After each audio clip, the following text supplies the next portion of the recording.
Hello and welcome to the Raising Athletes podcast. My name is Kirsten Jones. I'm a peak performance sports parenting coach, proud co-host of the Raising Athletes podcast, now halfway through our 5th year, and the author of Raising Empowered Athletes, which has now been out just over a year, where I've been having so much fun going around the country, meeting with parents, meeting with athletes, meeting with coaches, and giving the tools and helping support is my mission to how can we make this journey fun, enjoyable, and for our kids and ourselves to get out of it what we truly hope that we want them to do, which is to make some friends, to get better at what they do, and hopefully learn, something about their sport, but really more about life.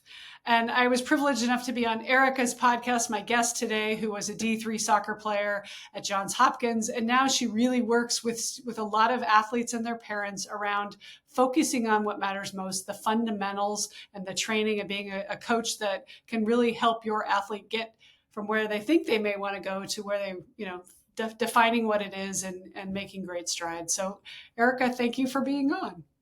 Thank you so much for having me. It seems like yesterday you were on my podcast and I was really excited to be asked to be on yours because I'm just a huge fan of what you do and I love your book and I just think our messages really align. I agree. Yeah, when we're singing from the same song sheet, and I think we need to be opening this up to as many people as possible because I think there are parents out there that really want to hear what are the right ways to do this or what are the most supportive ways to do this. There's no one right way, but supportive ways so that, again, I think there's a lot of stressed parents out there that are feeling like overwhelmed by how do I navigate this giant hairball that is youth sports, that is a $37 billion business. So I want to get into all of that, but let's start first with you. I always love hearing the background and how you got to where you are. Can you tell us about where you grew up, what your journey was as a kid in athletics and how you got to be a coach? I grew up in Maryland and I started soccer when I was 6 years old. And my mom took me to my first practice, even though I was crying in the car on the way there. But she, like a good mom, was like, we want to give her opportunities to try different activities and see what she falls in love with. And to this day, I'm really grateful she took me to that practice and didn't give in to me crying.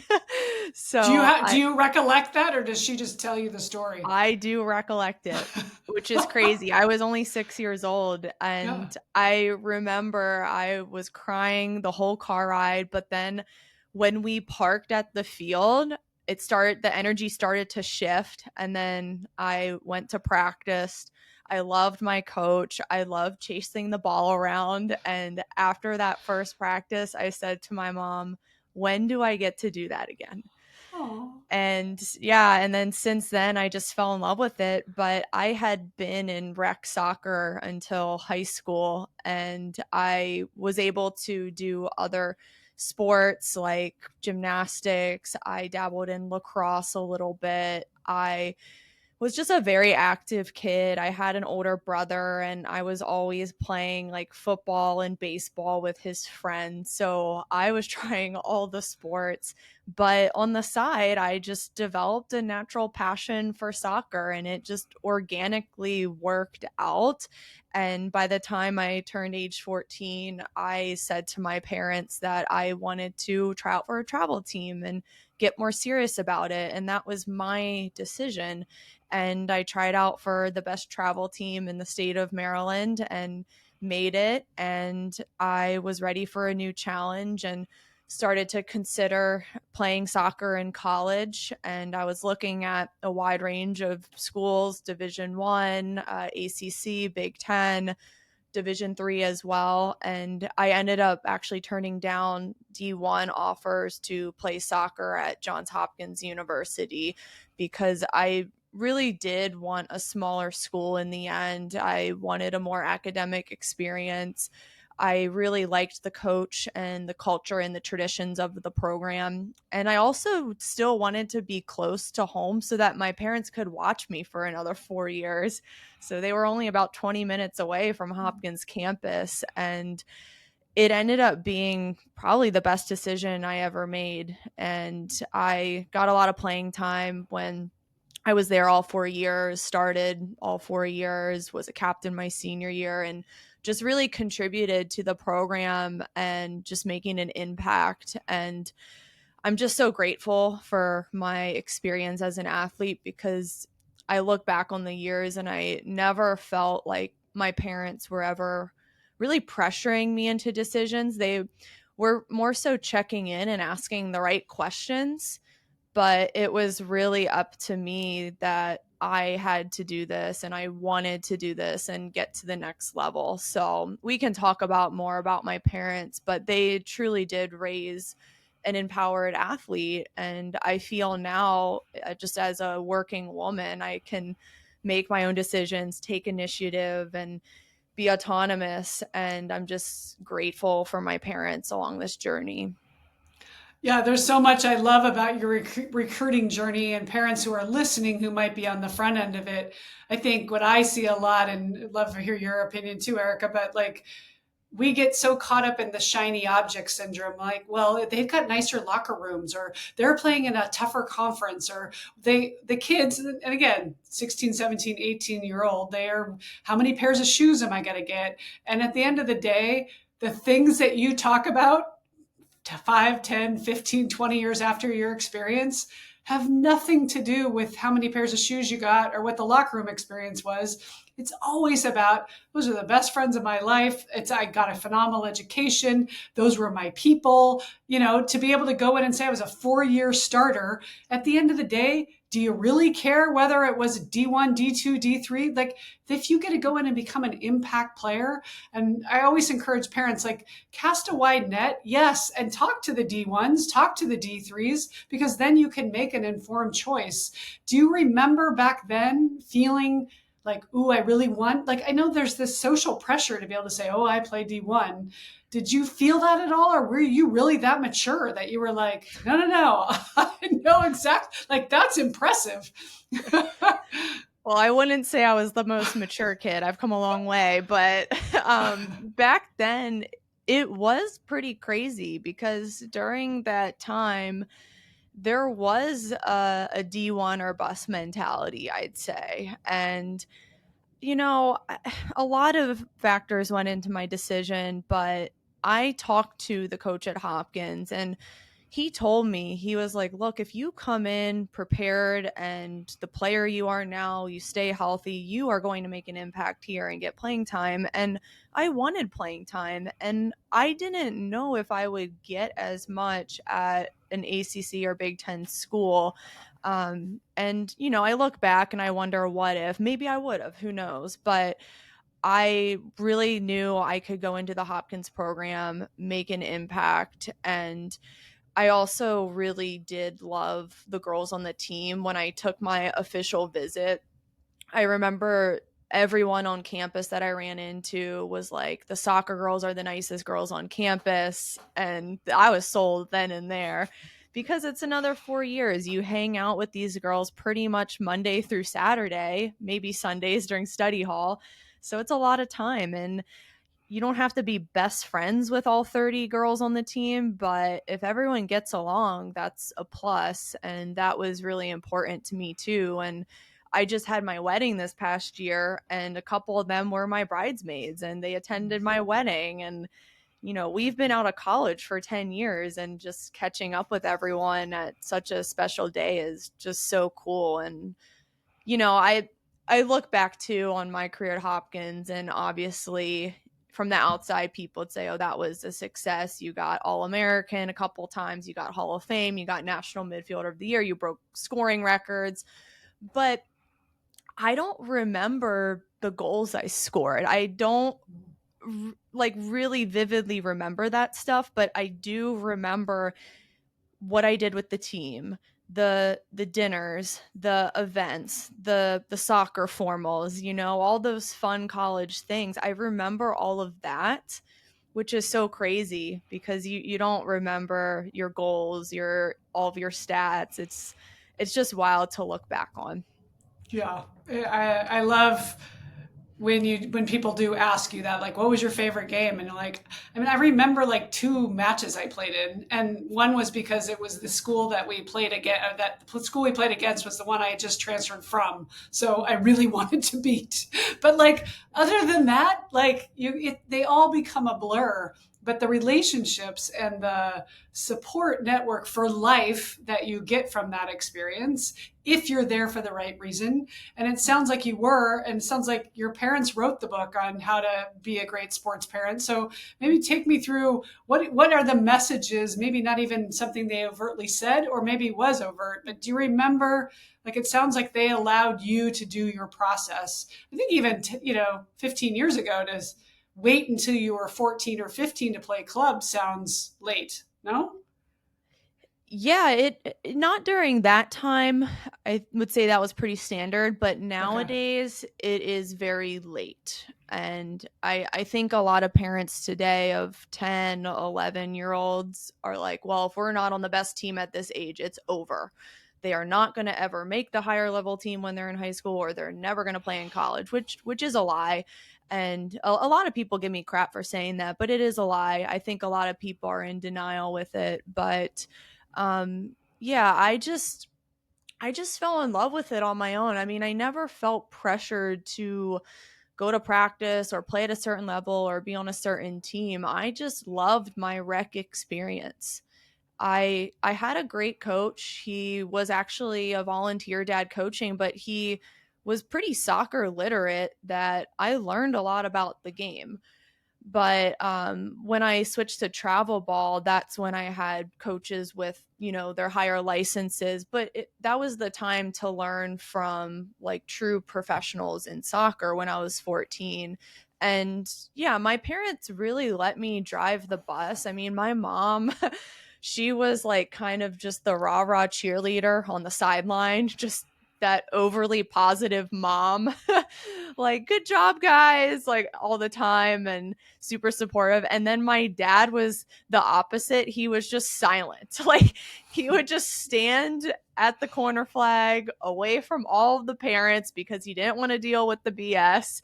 And he was just the silent dad that was just golf clapping, just supportive, like, good job, Erica. And that was really it. And yeah, it was the perfect combination. But I would say my mom, she was a little bit more involved in the sense when I was starting to get recruited.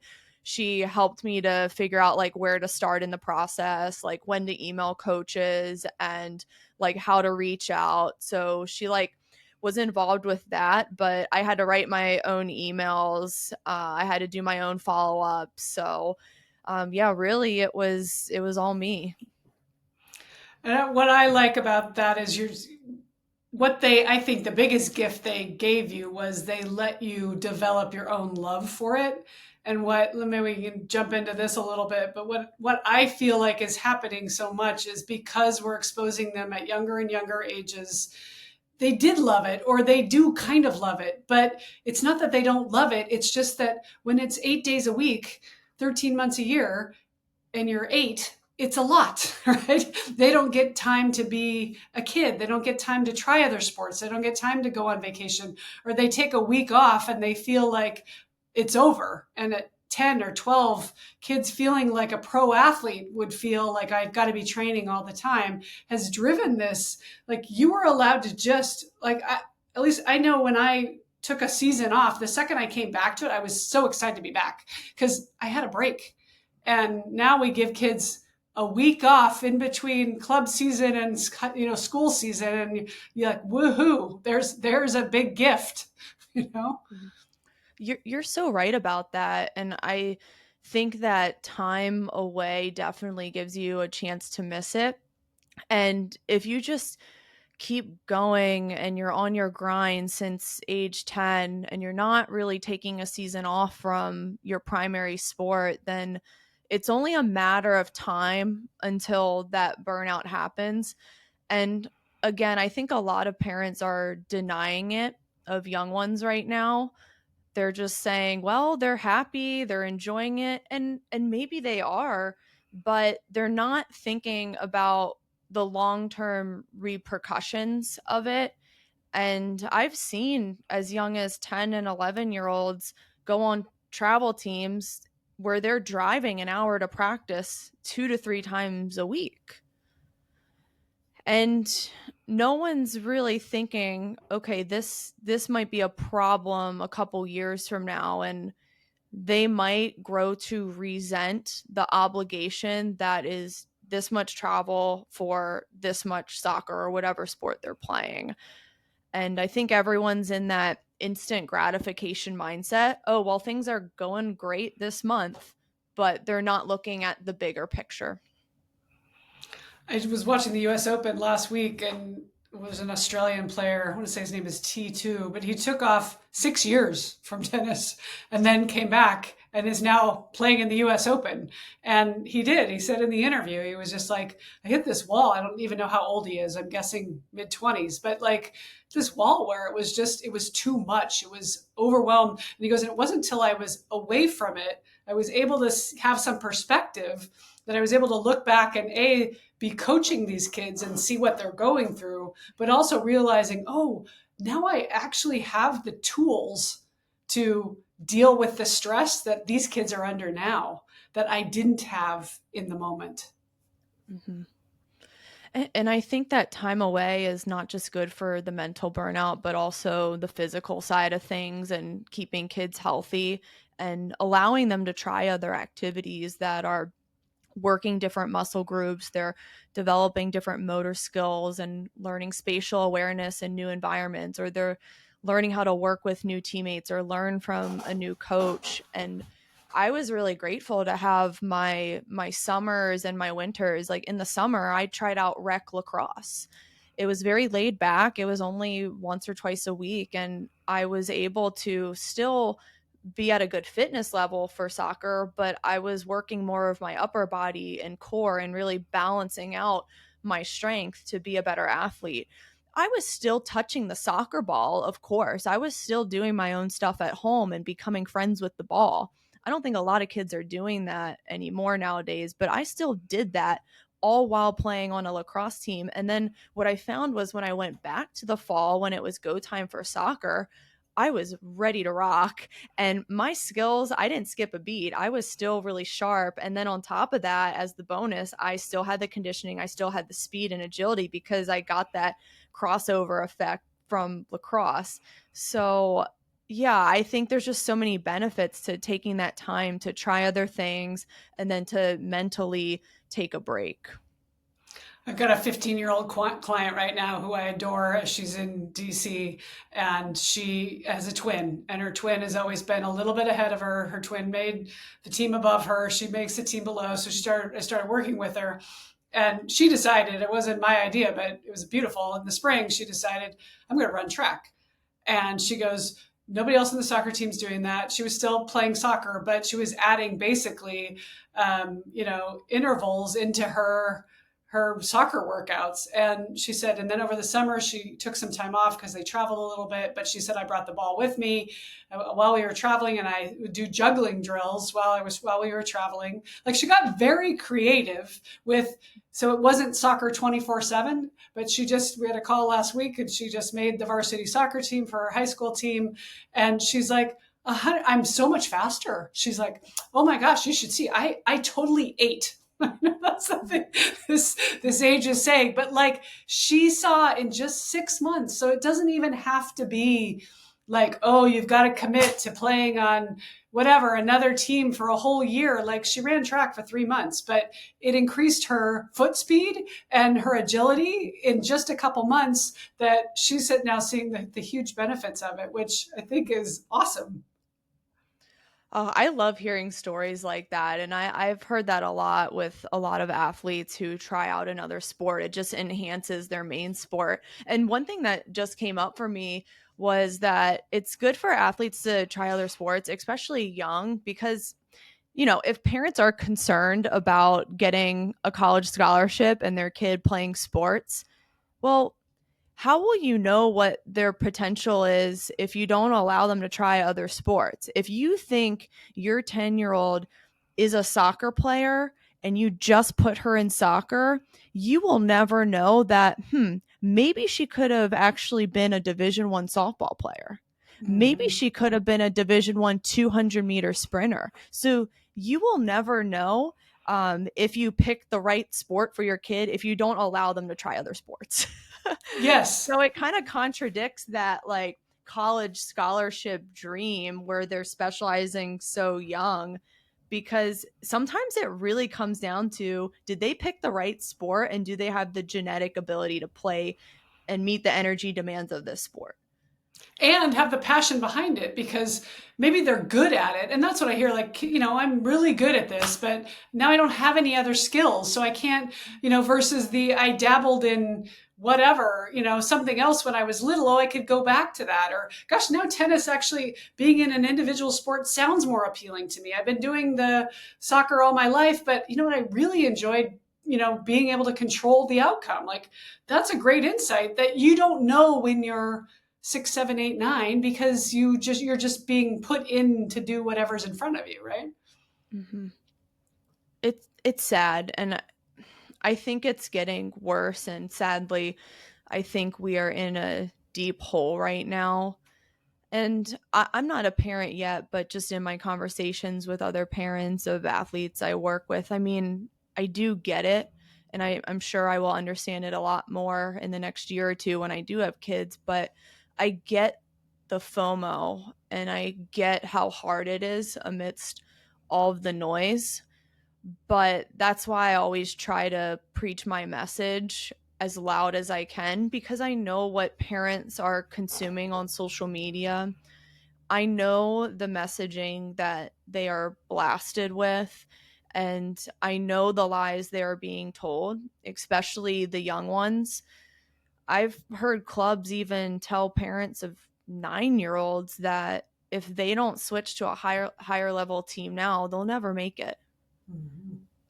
And I I feel sorry that parents believe those lies and then they make a decision for their kid out of fear and switch to a higher level team even though they were already happy where they were. Don't try and fix what isn't broken, and it should be about being happy and being joyful, falling in love with it at that age. And if they're good, it will organically work out. And we have to stop getting in the way of that.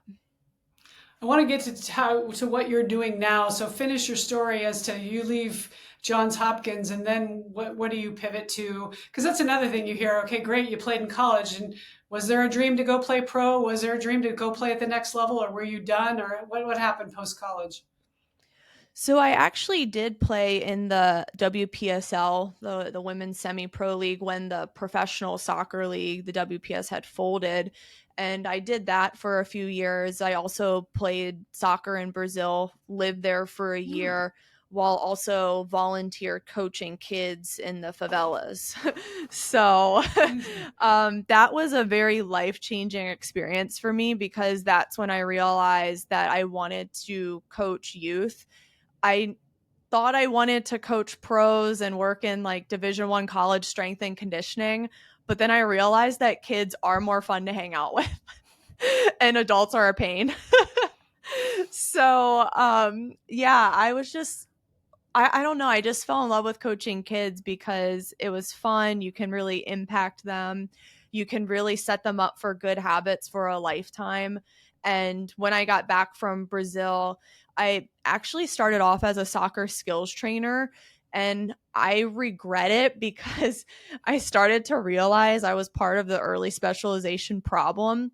And I was doing soccer skills lessons for 9 and 10-year-olds, like really young kids. And I look back and I kind of cringe and realize that they should have just been playing in the neighborhood or doing something else or trying another sport. So I stopped doing that. I went back to get my master's degree in exercise science. I got my strength and conditioning certification, and I started to work in a performance facility full time. And I just saw there was a need for strength and conditioning for youth female soccer players because ACL injuries were getting worse. Girls were not strong. They were under recovered. They were overtraining. They were getting a lot of overuse injuries that shouldn't be happening, like quad strains, hamstring strains, stress fractures, IT band issues.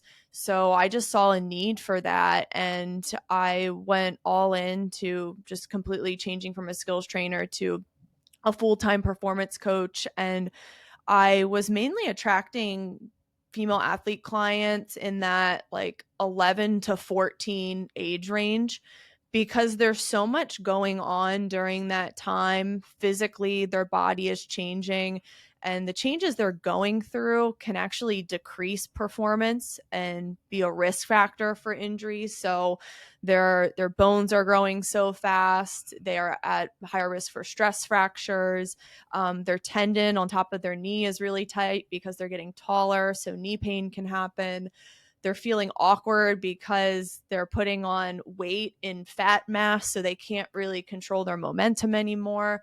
So I was attracting a lot of clients of that age group because parents were really concerned that they weren't performing as well or they weren't feeling as confident. And I love coaching this age group because I like to turn those growing pains into growing gains during that Mm. time. That's a phrase I've coined because if girls ages 11 to 14 get proper performance training, stability work, coordination, they start loading gradually with weights in the gym, it can make that transition and that growth spurt time a lot easier for them and a lot more empowering. So I've been working mainly with that age group for the past 12 years. I have some older high school girls and college girls, but they started with me during their growth spurt. So I really prefer that girls stay with me for the long run because this is a long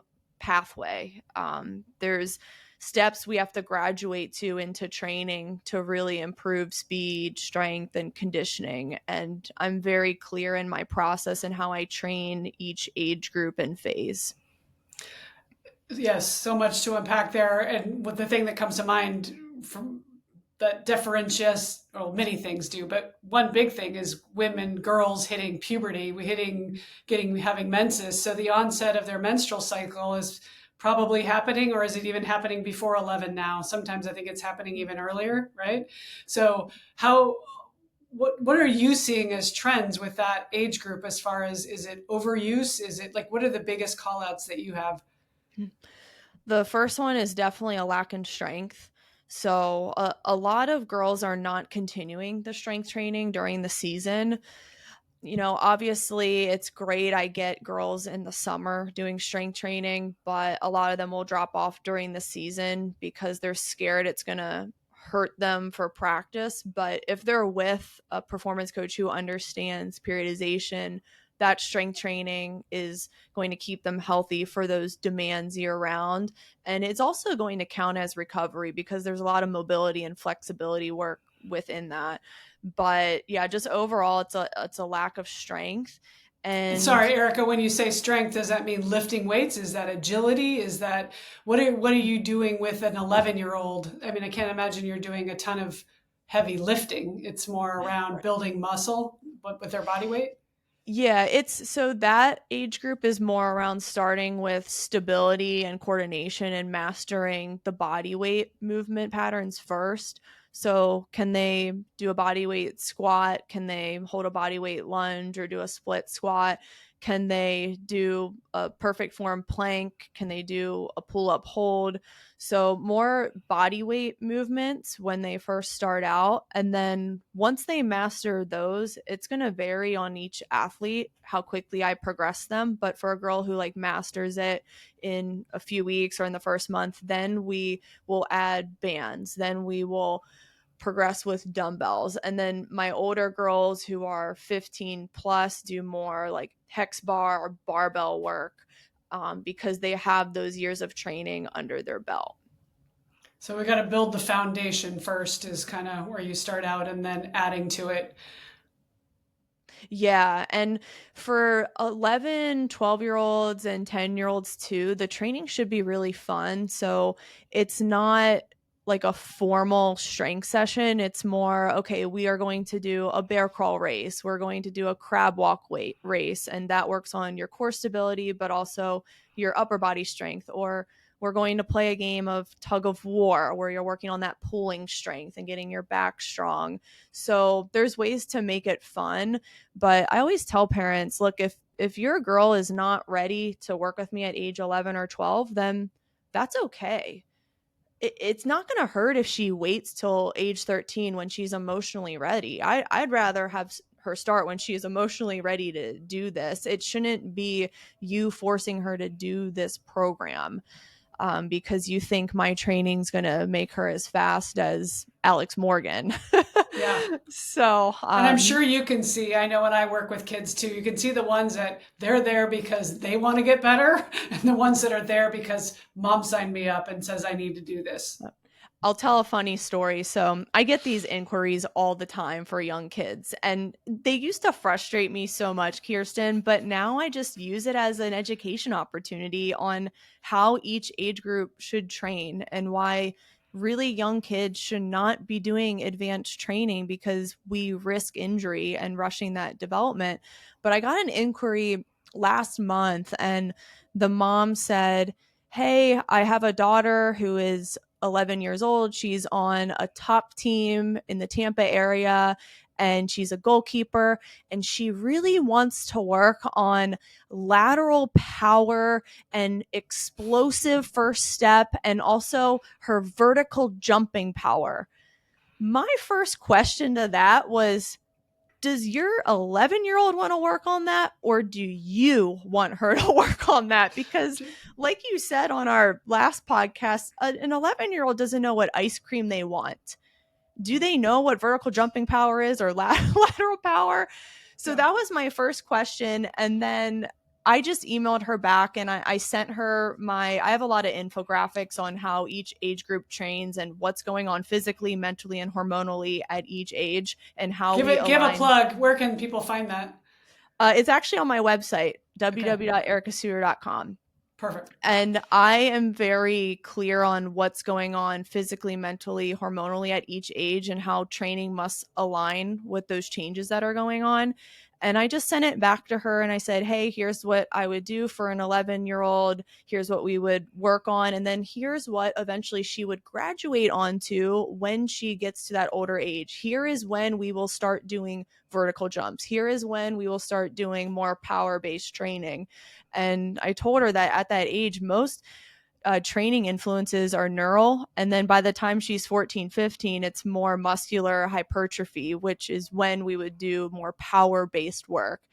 So I sent it back to her and crickets. Nothing. Found somebody else. Yeah. And you know, I don't need the clients, but it makes me sad for the kid. And it makes me sad because here you have a performance coach who understands physiology, child development, growth and maturation, who really wants to help. And then you ignore that. And that's what is sad. I think it goes back to there's a lot of amazing youth coaches out there who understand growth and maturation, but sadly parents will opt for a trainer who will appease the parent and give this advanced training session that makes them ooh and ah, and it puts the kid at risk. And to your point, yes, of course, the 11-year-old wasn't asking for any of that, but probably when the mom asked the coach, why didn't my daughter make the top team or why is she not playing?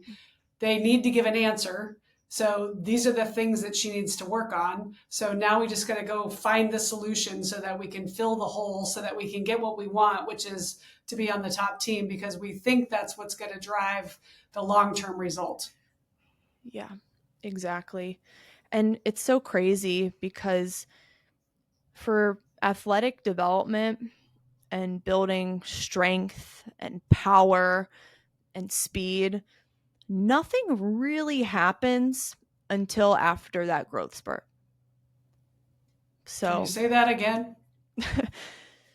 Yeah, so usually before the growth spurt, all the the training influencers are more neural. That's why you have to work on a variety of motor skills, but nothing happens with true strength, power development, and speed until after puberty, when girls are settled into their menstrual cycle, when they have a little bit more testosterone, when their body is starting to reach a fully mature state with muscle maturity. So yeah, it's just crazy.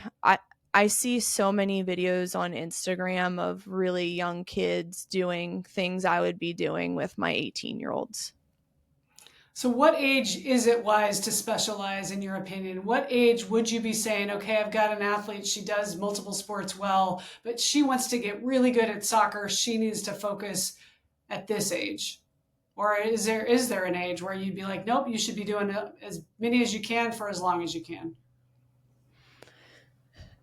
I think neurologically, and if we're just looking at motor skill development, it is really important to expose young kids to a lot of sampling before age 12 or 12 and a half. So before that growth spurt starts in girls.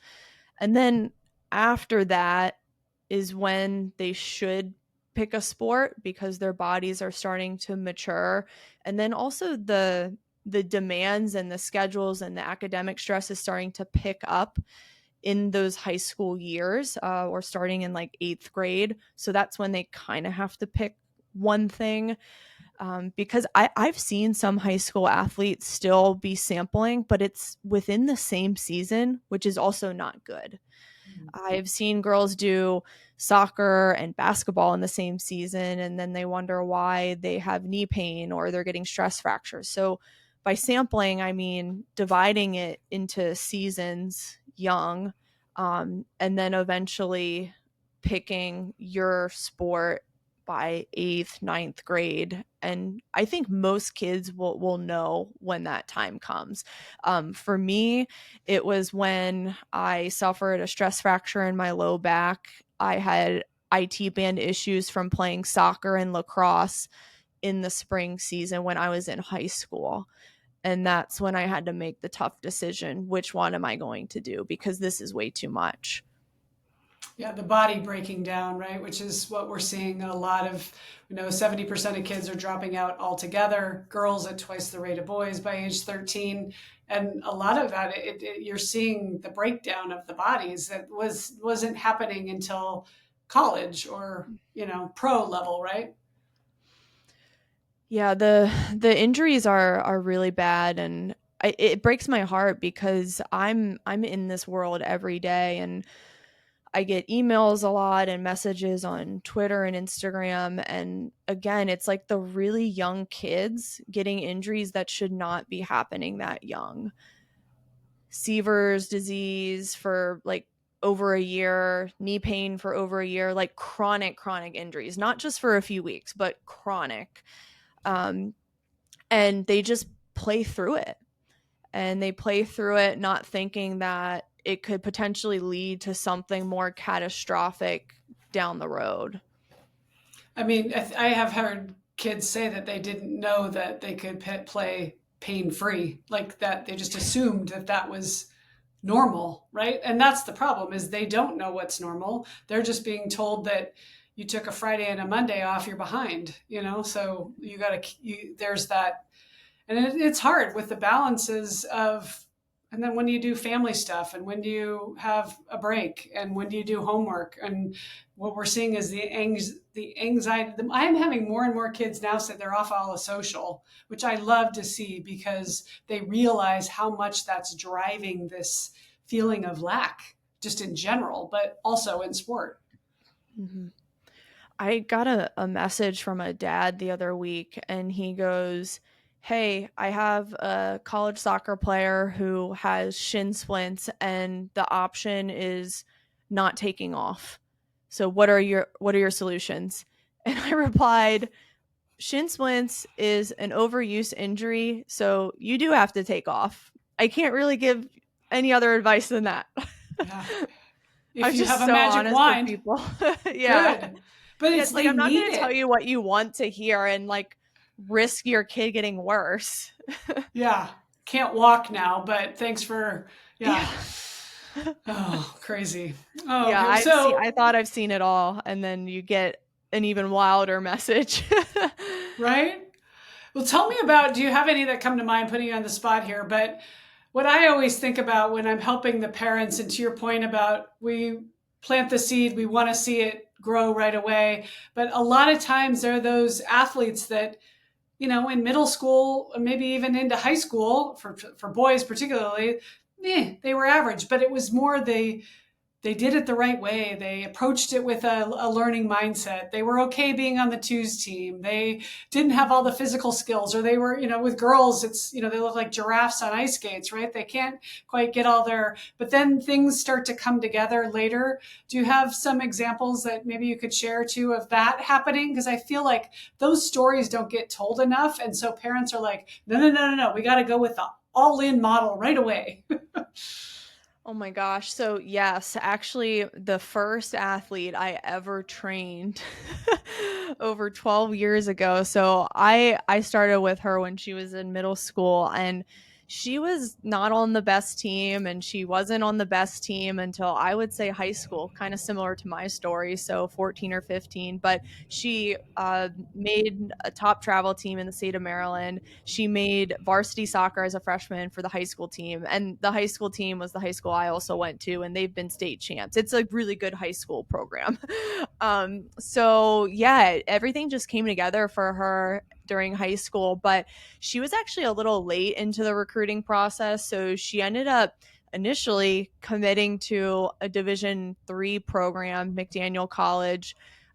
Went there for a year, but she had been in contact with Anson Dorrance from UNC women's Oh, soccer, but she was too late in the process, so he didn't have room for her for that first year.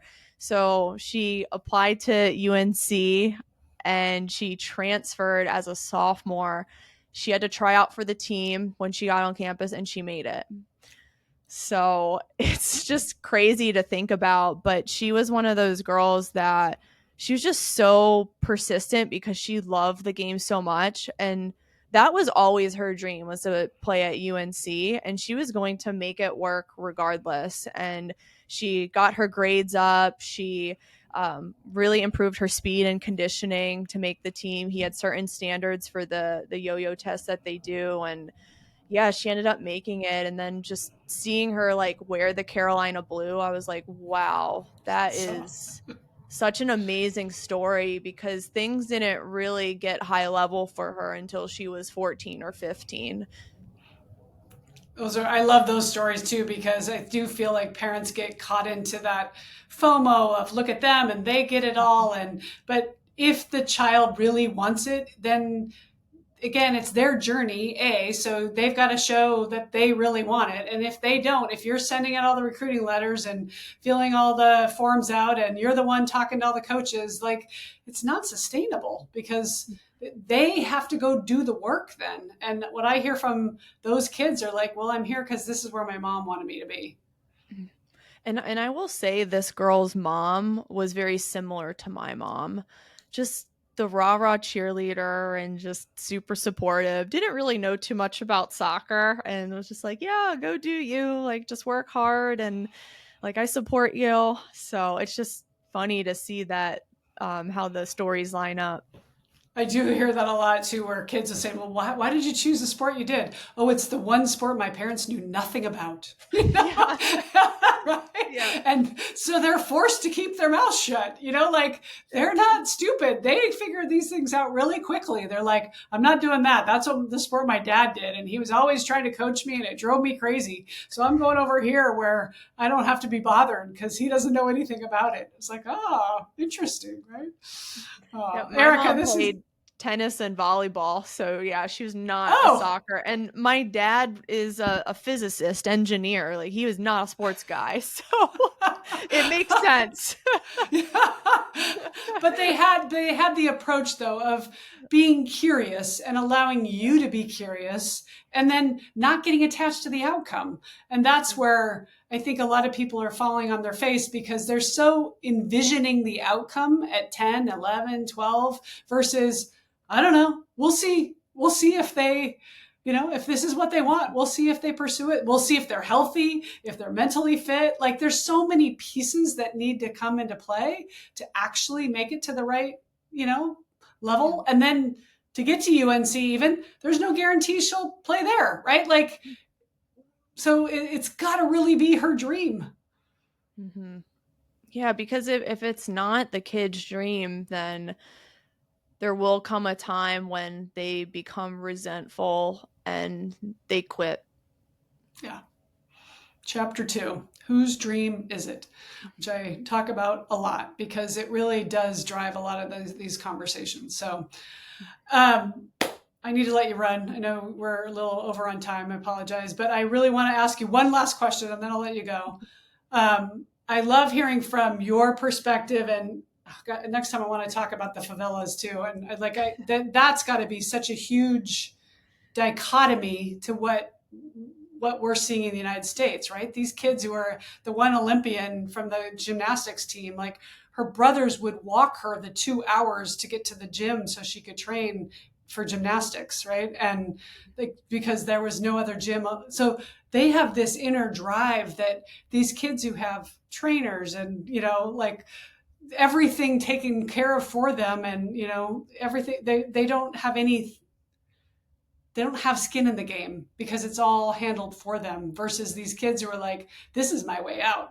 I knew if I really wanted to, to be able to be somebody, I was going to need to get better at gymnastics or whatever. Did you see that firsthand? Yeah. When I was in the favelas, I saw the pure joy of the game of soccer. And the neighborhood I was volunteering at was not the best neighborhood. I mean, there were cops with guns and drug deals going on, and here I am as an American girl with blue eyes coming into this. Yeah. So it was pretty terrifying. But the kids were playing on concrete. It's like cracked concrete, weeds coming through it, and they're doing like bicycle kicks and bleeding and scraping their knees on the concrete, and they were just having a blast. And it was just so cool to see the purest form of soccer. They weren't thinking about, oh, am I going to be on this top team, or am I going to play at this D1 school, or am I going to please my parent? Their parents were like at the house, like their parents were not there. The kids would like walk to this court, this soccer court themselves, or rode their bike, and it was just very present.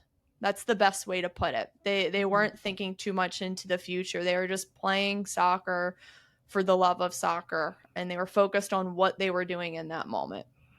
Yeah, I remember when I worked at Nike, they would have, internal ads, stuff that they would show us, but like they would take t-shirts and wrap them with twine and that became the ball. Like they didn't even have a real ball. Like they're just for the beautiful game that is soccer, right? Like that, it's just to be out there. And I think that's what the 70s and 80s and pre that, that's what it was. You played the sport because you had fun doing it. It wasn't for this, oh, I hope I get to play D1 soccer, which again, I don't think there are 10-year-olds out there who organically, yes, by being surrounded by people who did or messaging that that's something to do, they start to think that, and there's nothing wrong with it.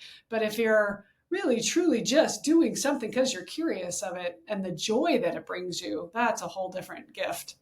Mm-hmm. Yeah, I think now if kids can organize their own pickup games again, there's so much value in that for getting better at the sport, learning how to regulate your emotions, learning how to work with others and solve conflict.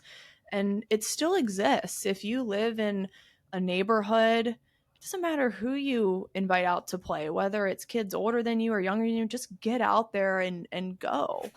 And I think kids need to take initiative with that, or parents need to at least encourage it and then get out of the way and not be involved in the pickup game, because we don't want mom and dad watching pickup soccer because then the kid will feel pressured. So it has to be that pure joy, that pure form of the game. And not only pressure, but then the adults stick their nose in it and they start refereeing and putting in the rules. Like you said, I think half of the learning is coming under like, well, what are the rules today going to be? We're going to create our own rules. We're going to like, that's how you learn is, and then you have to advocate for yourself. And those are the skills that they're going to need in the classroom, on the court, in the boardroom, eventually, wherever they end up. Right. So the skills of the street are so much more than just soccer or the sport. Mm-hmm.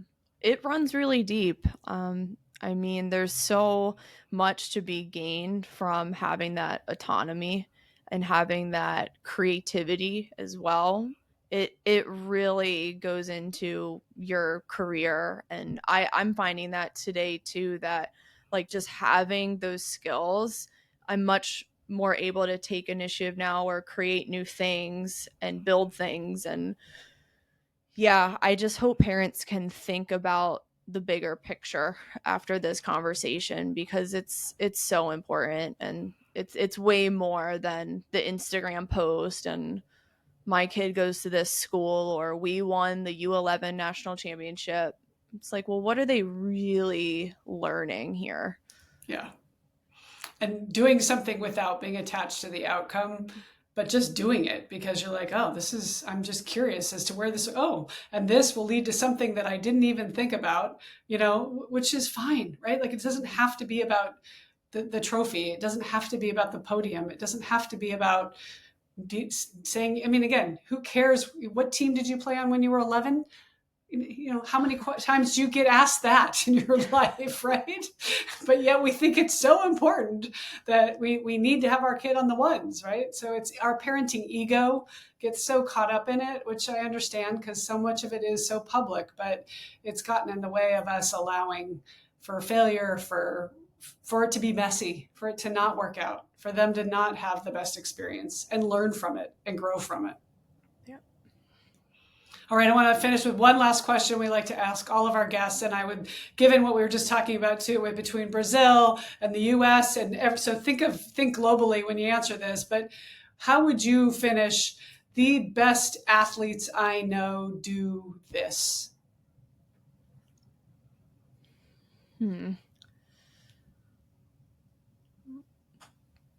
I would say the best athletes are able to be disciplined.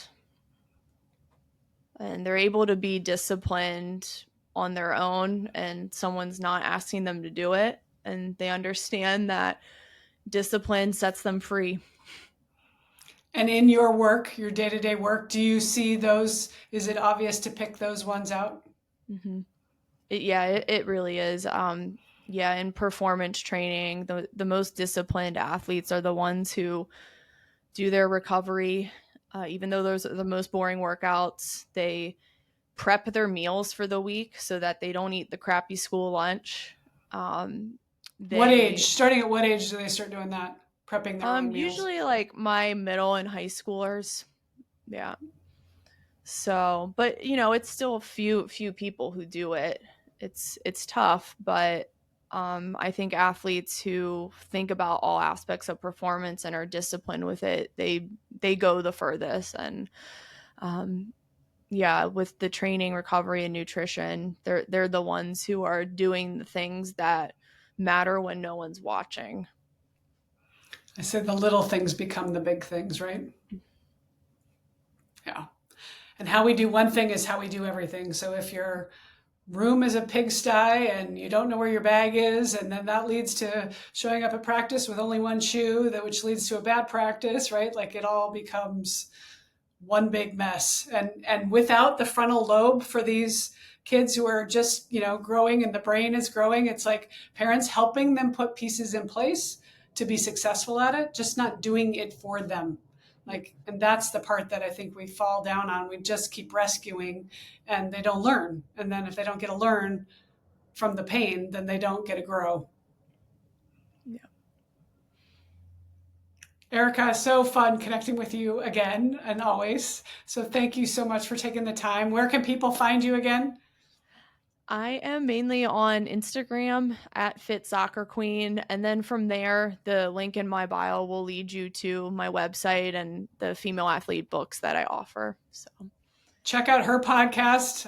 You might recognize a guest on there. She's got a lot talking about how do we support these athletes, learning from people like you. Thank you so much for taking the time to do this, because you're living in the trenches. You've done this, and now you're helping these parents, which is what they need. We need the support so that we can get to where we need to go. So thank you. Thank you. Thank you for having me. Yay. All right, parents, we got this. Like, share, check out Erica's podcast, look at her work, find somebody that can, and maybe it's not Erica because she's not in your local neighborhood, but reaching out for tools to help your kid for the stage that they're in. I like to say, parent the child you have, not the one you wish you had. And sometimes we think, oh, I want my kid to be the All-American. They may or may not be, but let's parent the one that is right there in front of us, that's asking you for feedback on what they're doing right now, and help them enjoy the ride. Thank you. Let's do this.